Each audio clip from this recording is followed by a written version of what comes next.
Hey everyone, Liam here. In the next video for Griff, we're going to work on the armor itself. For this, we're going to go for like a pink rose gold armor. It is going to be a little bit different to traditional rose gold. It's not going to be as bright because if we have a bright rose gold, it's going to clash a lot with the pink of the fabric. The paints that we're going to be using for this are really simple. Games Workshop Gal Vorbak Red, Vallejo Model Color Red, Vallejo Model Color Salmon Rose, and once again, we're going to use that fluoro color that we used on the pink fabric itself to tie those colors together, to tie the palette together. We're using Scale 75 Fluoro Acid Pink. As always, if you enjoy the video, make sure you hit the like button. Let me know what you think in the comments below. Really appreciate you guys watching. Here we go.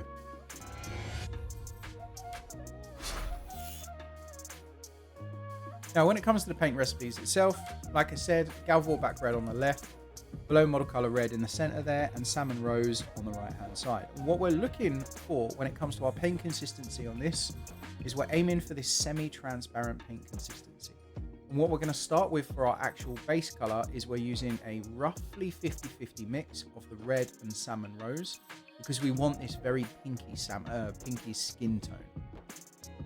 The armor panels you can already see are started on the chest piece and the quad piece and the knee plate. The armor piece themselves are base coated with Gal Vorbak Red over a black primer. This is really important. The Gal Vorbak Red needs to go over black so it's incredibly dark, because if it's not dark enough, we won't have the darker values to lift everything up. This is really important when painting a metallic result. This is a non-metal metallic that we're going to go with. Now, if you don't have the lower value ranges, if you don't have the darker value ranges, it's never going to lift the shine up enough.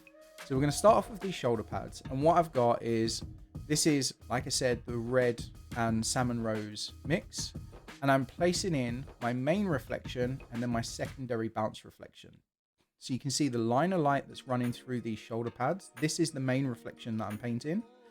And then the lower highlight, which you can see towards the bottom of the shoulder pad underneath the dark line, that's going to be the secondary bounce reflection. And we're going to roughly push this up to as bright as we want to go, and we're trying to gauge how much value range that we want. So remember, with non-metal metallic, there are a few rules to non-metal metallic which we talk about a lot. First of all, you need relevant value range. You don't need to go extremely dark and extremely light. You just need to go bright or dark enough. You also need to introduce your secondary bounce reflections. Your secondary bounce reflections help to sell the illusion of the metallic surface. This is incredibly important, and that's what we're adding. So when you look at this arm, for example, nice and simple, this whole top section, this is going to be our main reflection because it's facing the light. And then this lower section underneath the arm, that's going to be our secondary bounce reflection. Now remember, with your bounce reflections, your secondary reflections, whatever you want to call them, those secondary reflections need to either be smaller or they need to be darker than your main reflection. Your main reflection always needs to be the stronger of the two. And you can have multiple bounce reflections, but as long as they're not as strong. And you can do that, as I said, by either making them smaller or making them weaker. Now, when it comes to painting this rose gold, what we've got to really be careful of is it becoming quite washed out, coming out very pasty, very pale. It's a very hard balance to get between that nice pinky finish and having too much white and it just looks really like pasty. It's not particularly nice. So what's going to have to happen is you're going to have to keep going back in and you're going to have to reintroduce the color by glazing over the pink, which we'll get to. Now, a lot of people talk about this idea that non-metal metallic only looks good from one angle. That's not true. Bad non-metal metallic only looks good from one angle. What you have to do is you have to bridge either side. So you can see from this back, I've got this main reflection that goes across, secondary bounce reflection that goes along the bottom, same as on the other shoulder pad here, main reflection and bounce reflection. And as we rotate it, you can see how these interact. So the main reflection from the front becomes the bounce reflection from the back, and then vice versa. This main reflection at the back here, as we rotate the model round to the front, this main reflection that I'm painting along this line, that becomes the bounce reflection for the front of the model. So you've got to bridge the gaps. You've got to bridge the light between the two angles. Now I appreciate that I'm trying to squeeze in as much information as possible into this. Obviously this is going to be a YouTube video, so it's a little bit hard to go incredibly in depth. So as always, if you want to know more about non-metal metallic, feel free to check out the Patreon or the members area. There's loads of videos on there on how to paint non-metal metallic, and we're redoing the fundamental series at the moment. But as a general rule, what you want to think about, the larger your reflection, the larger your highlight. I'll get onto that in a sec actually. So just going over this with a big red wash. This is to try and bring the color back. Remember I said it's a real risk of this becoming really pale and pasty. I'm just doing a messy wash over the top with the red to bring some of the color back and make it go pink. But anyway, like I was saying, remember with a non-metal metallic result, non-metallic metal result, the larger your highlight, the larger your reflection, the less shiny it's going to appear and the more polished it will be. The smaller your reflection, the more shiny it's going to appear. This is really, really important. So if you have very, very small highlights, the smaller highlights, the more shiny it's going to be. The smaller the reflections or highlights, whatever you want to call them. The smaller you have those reflections, the more space you have for bounce lights, for secondary reflections. So this is something to bear in mind. You've got to fill the dark areas with secondary bounce reflections. And like I said, you can see this. There's that big wide highlight along the central line of that shoulder pad that I'm blending right now.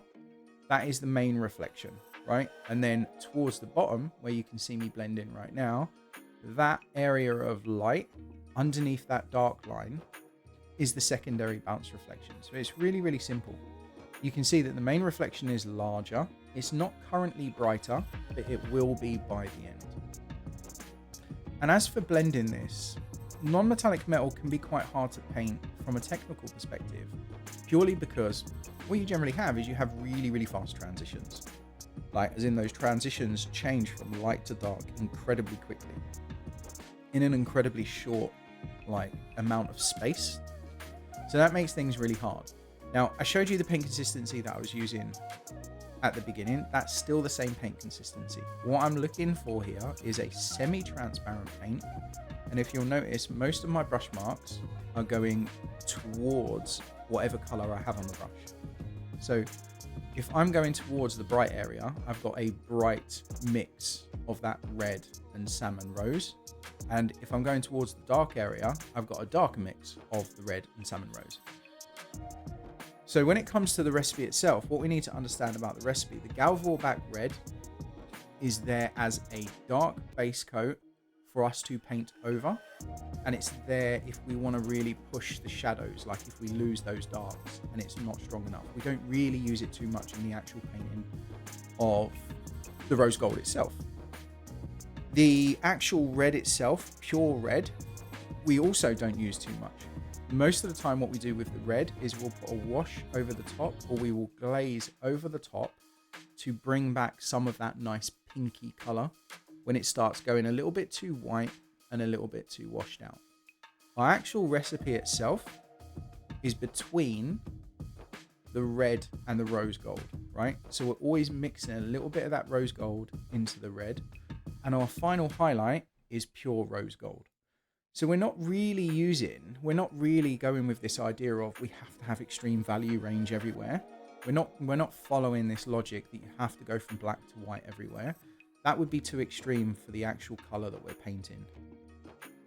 So it's just effectively, we're blending together these skin tones. We're trying to get it as smooth as possible within the time frame that we've got with that semi-transparent paint.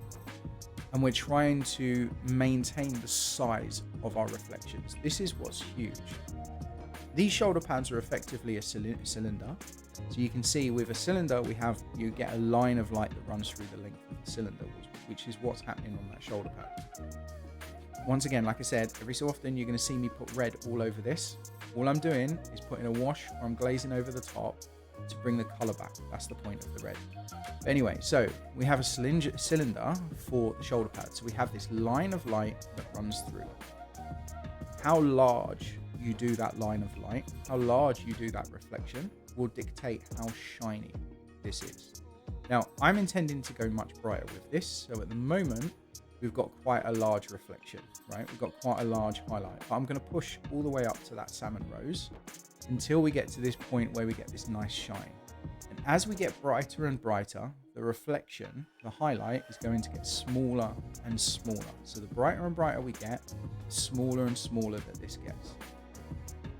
So painting this is actually very, very simple. Like, as in, the recipe itself is very simple for rose gold, right? It's basically pink pushing through to browns, and you've got to maintain like that nice color, that nice pinky red tone. The challenge with the rose gold itself is ultimately maintaining that level of saturation and getting the shiny result with it without it just looking very white and very pale. And that is a bit of a trade-off. I'm showing you the blending side of it because I think it's important to show an element of it, because I always know that people are going to ask. But if you want in-depth video tutorials on blending, yes, there's some in the members area, but I do also have some coming to Patreon soon as well. So, I do also have some coming to YouTube soon as well. So don't worry, they're going to be coming up. But what I'm trying to do, nice small brush strokes and pushing my nice bright color into the brightest part of the reflection. As so the brush stroke finishes in the bright area, so where the strongest deposit of paint is. So when you do a brush stroke, where you pull your brush, where you end your brush stroke, that leaves the strongest deposit of paint, right? So it leaves a strong deposit of paint. So the idea is we're trying to hide that by leaving that strong deposit of paint in an area where that paint color is the same. So it hides it really well. And basically what we're doing is we're going to do this and we're going to build it up, and we're going to keep trying to smooth it out with those super thin, transparent, semi-transparent layers of paint that you saw at the beginning. And we're going to keep going until we've got something that's relatively smooth. Like, I'll be honest with you, this is not going to be a perfect paint job. Don't really have the time. At this point, I'm 3 weeks, 2.5 weeks away from Adepticon. So I really need to get this finished. So it's not going to be a perfect paint job, but it looks really cool and I'm really happy with it. One thing to bear in mind with this pink, we've got to be very careful. At the moment, what we have with this pink is everything is pink, right? The helmet has got a lot of pink on it as well, though you can't see it. The fabric on the helmet's got lots of pink as well. So we've got a very warm palette and it's all very similar. So we're going to have to break that up. So when we think about the recipe in the future, like the palette in the future, we're going to have to introduce some cold colors. We're going to have to introduce maybe some silvers or some blues or something like that just to break it up. Because at the moment it is a little bit much, like it's just pink everywhere. It's a little bit overpowering, a little bit over the top. But anyway, I'm rambling. This is just a compositional balance thing that we need to manage.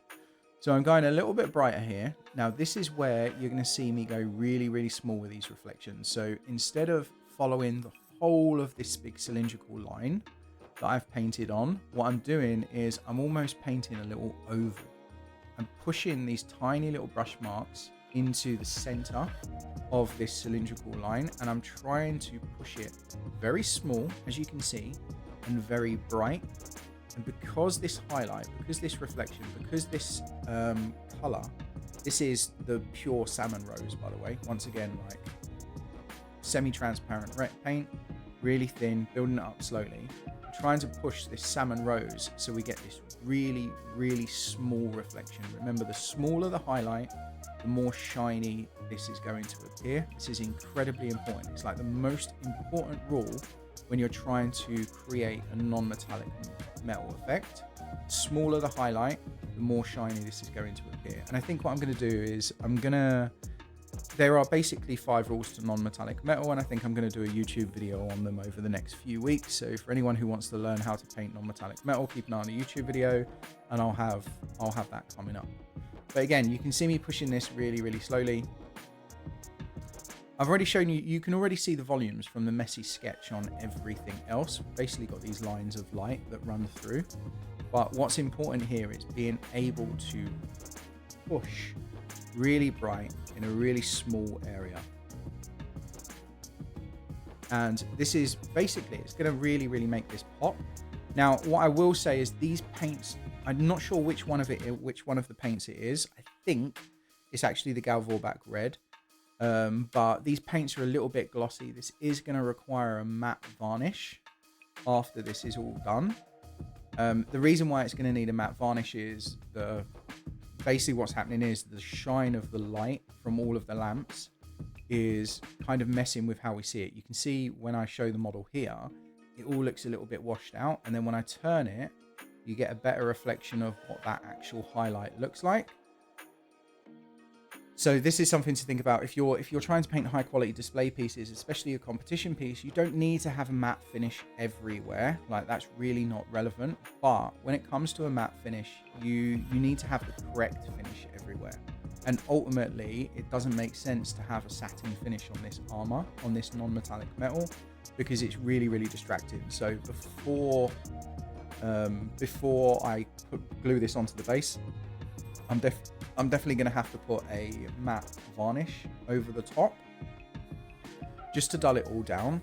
And basically this is going to make it look much better in the cabinets. It's going to make it look much better in the photos. But more importantly, it's going to make it look more like it actually does. So the risk that we have, talks about this in a lot of videos, it's very easy to take a photograph and the photo does all the work and makes it look amazing. I don't want that to happen. And generally with a satin finish or a glosser finish, that enhances the photos and it can make them look a little bit, well, it can make them look not what it actually looks like in real life. And that's why I want to avoid at all costs. Once you've pushed this bright reflection, all I'm doing now is I'm going back with the red. I'm glazing the red over for two reasons. I'm pushing more color into it and I'm smoothing out the transition. So I'm just retaining some of that nice color. Lastly, you don't have to do this. I just quite liked it. I'm going to put a little tiny bounce reflection between the main reflection and the bounce reflection at the bottom of the shoulder, because there's quite a lot of dark brown space there. Like there's a lot of empty space. What I'm doing is I'm once again getting that red and salmon rose mix, and I'm just putting like a little bit of a teardrop in it. And then once the teardrop is in, I'm going to glaze over it with the red. This makes it more subtle and it integrates it into the actual armor panel itself. And it basically just fills the space. And in my opinion, it helps to sell the reflective idea of a non-metallic metal surface, an actual metallic surface itself. And truthfully, like, I find it quite pretty, right? I find it quite visually appealing. So that's good enough for me. You don't have to do it. You could have just left it as big main reflection at the top of that shoulder pad, secondary bounce reflection towards the bottom. I felt like it needed just a little bit more. It needed a little bit more visual interest. So I decided to add it in. Entirely optional. Up to you guys. I like to fill the space. One thing that I will say is, remember, it can look very messy when you've got lots of like paint in places that you shouldn't have. So a good thing to do is paint the areas around what you're painting to get a good idea of what it actually looks like. So for example, the trim at the moment around this armor panel is just a complete mess. It's got loads of pink all over it. So like you can paint some black over it and it'll give you a better indication of whether the result is coming through. But that's it for the rose gold. I appreciate this is very much a recipe video. I try to keep it nice and simple, but as always, like, try and simplify your recipes. You're going to see the difference here when I paint the black trim. But the recipe for this, nice and simple. We're using the brown as a nice, like the Gal Vorbak Red, which is basically a red. Which is basically a red brown. We're using that as a nice foundational color for painting over the top. The red is there to be used to push the saturation and color back into it. But what we're mainly doing is we're mixing red and salmon rose to get that nice skin tone kind of color. Remember, the smaller your reflections, the smaller your highlights, the more it's going to shine. The smaller those reflections, the more space you have for bounce reflections, for those secondary reflections, which will help to sell the illusion. But anyway, that's it. I'm hoping you've enjoyed it, guys. I'm hoping this has been helpful. I did say, like, I'm going to do a couple more videos on this before Adepticon, so you can kind of follow along.